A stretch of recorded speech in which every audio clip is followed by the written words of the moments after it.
गरीब की जादुई सिलाई मशीन। सहारनपुर गांव में एक बहुत प्यारी बच्ची रानी अपने माता पिता के साथ रहती थी।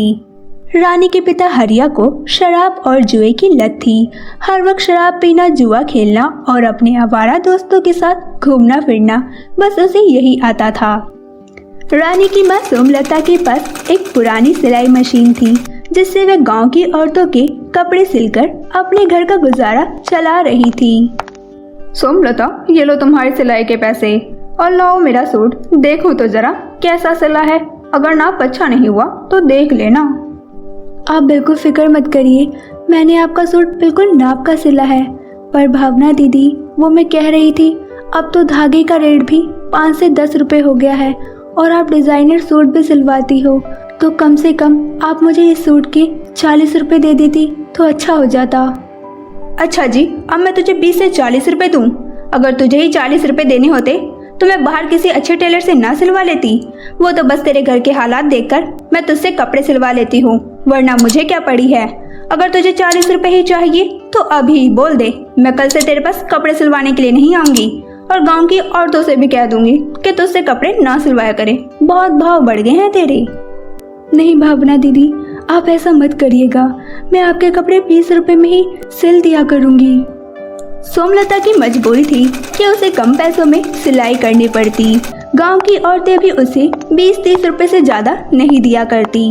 और तो और सोमलता जो पैसे इकट्ठा करती उसे हरिया छीन लिया करता था। ऐसे ही एक दिन की बात है। सुनिए जी, ये पैसे रानी की किताबों के लिए है, भगवान के लिए ये पैसे मुझसे मत छीनिए। तुझसे एक लड़का मांगा था, वो तो दिया नहीं गया। अब चली है बेटी को पढ़ाने, इतना पढ़ लिख के थोड़ी ना ये इंजीनियर बन जाएगी। चल चुपचाप से पैसे निकाल, मेरे दोस्त बाहर इंतजार कर रहे हैं। हरिया जबरदस्ती पैसे छीनकर ले जाता है। वहीं खड़ी रानी ये सब कुछ देख रही थी और अपनी माँ के पास आकर कहती है, माँ, अब मेरी किताबें कैसे आएगी? पिताजी तो सारे पैसे ले गए और पिछले 1 हफ्ते से किताब ना होने के कारण मैं स्कूल का काम नहीं कर पा रही हूँ और आज भी मैं किताब लेकर नहीं गई तो टीचर तो मुझे क्लास में ही नहीं बैठने देगी। रानी मेरी बेटी, तू एक काम कर, तू कल स्कूल चली जाना। गांव की कुछ औरतों के कपड़े सिलना अभी बाकी है, उसे सिलकर जो पैसे आएंगे मैं तुझे पक्का किताबें दिलवा दूंगी। अगले दिन रानी स्कूल जाने के लिए निकल जाती है, पर उसे इस बात का डर था कि किताब ना होने के कारण उसे टीचर डांटे नहीं।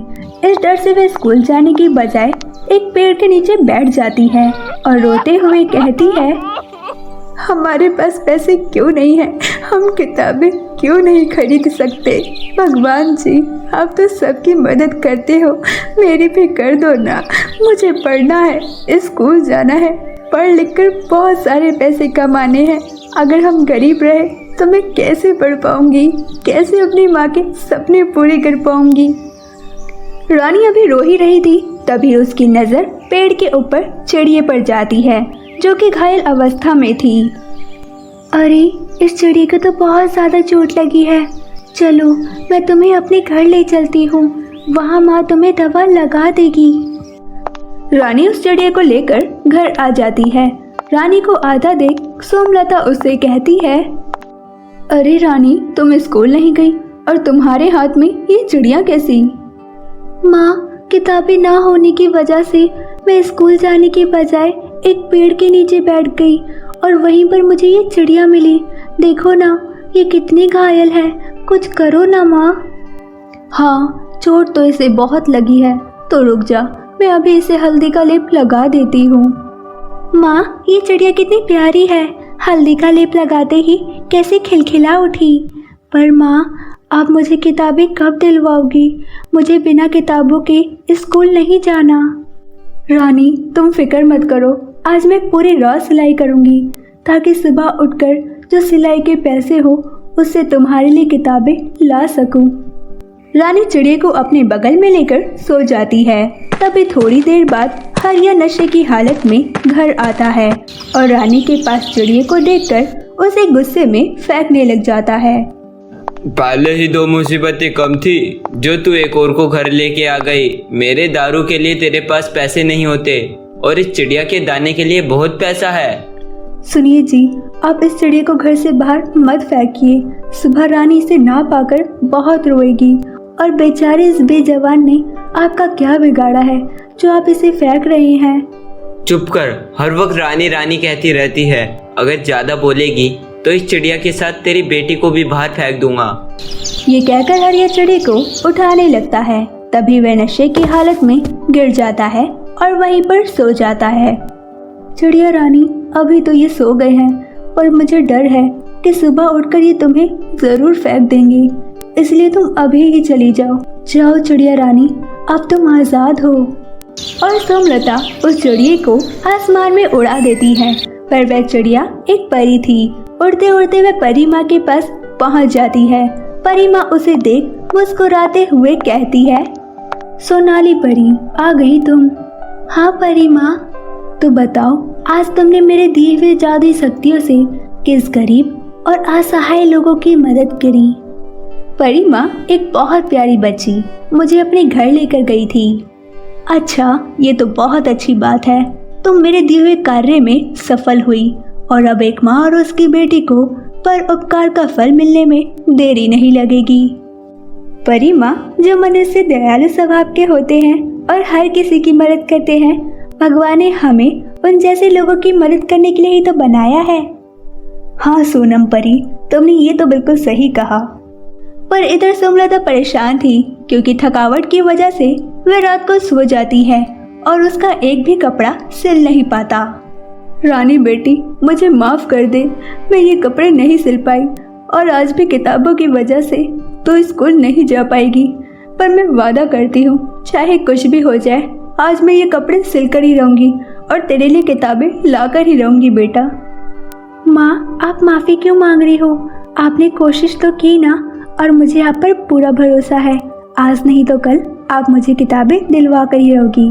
और आप ये सिलाई करो, मैं आपके लिए बहुत अच्छी सी चाय बना कर लाती हूँ। मेरी सोना, मेरे लाडो, अच्छा चल जा, तू चाय बना ले, जब तक मैं भी ये कपड़ा कटिंग कर लेती हूँ।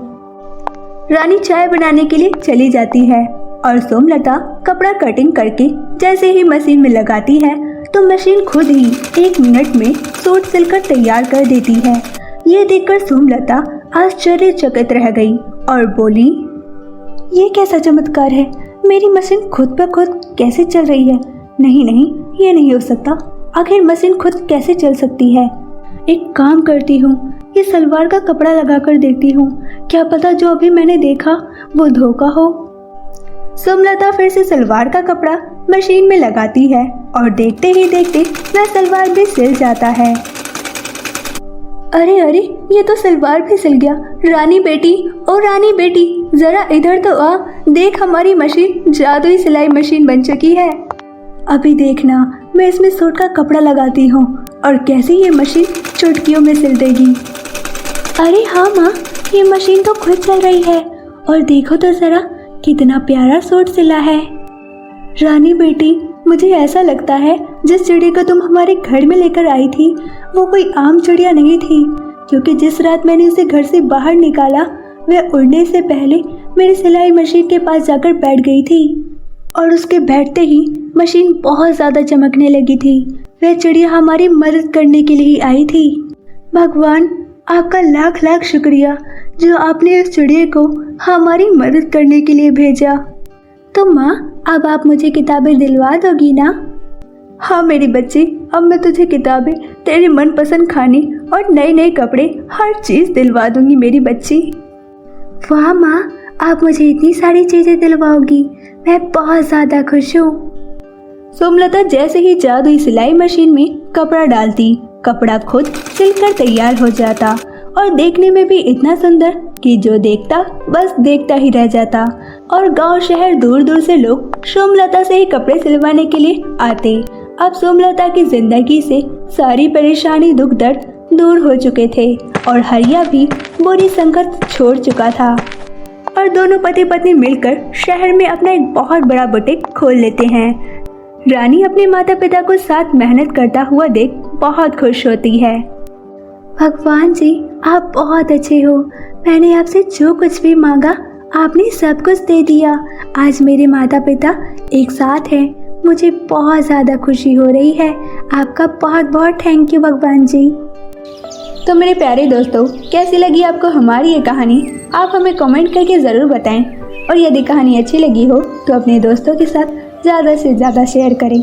और हाँ, अगर आप हमारे चैनल पर नए आए हैं तो नीचे दिए लाल बटन को दबाकर आप इसे सब्सक्राइब कर लें और साथ ही बेल आइकन को भी दबाना ना भूलें। तो मिलते हैं फिर किसी ऐसी ही मज़ेदार कहानी के साथ। तब तक के लिए बाय बाय।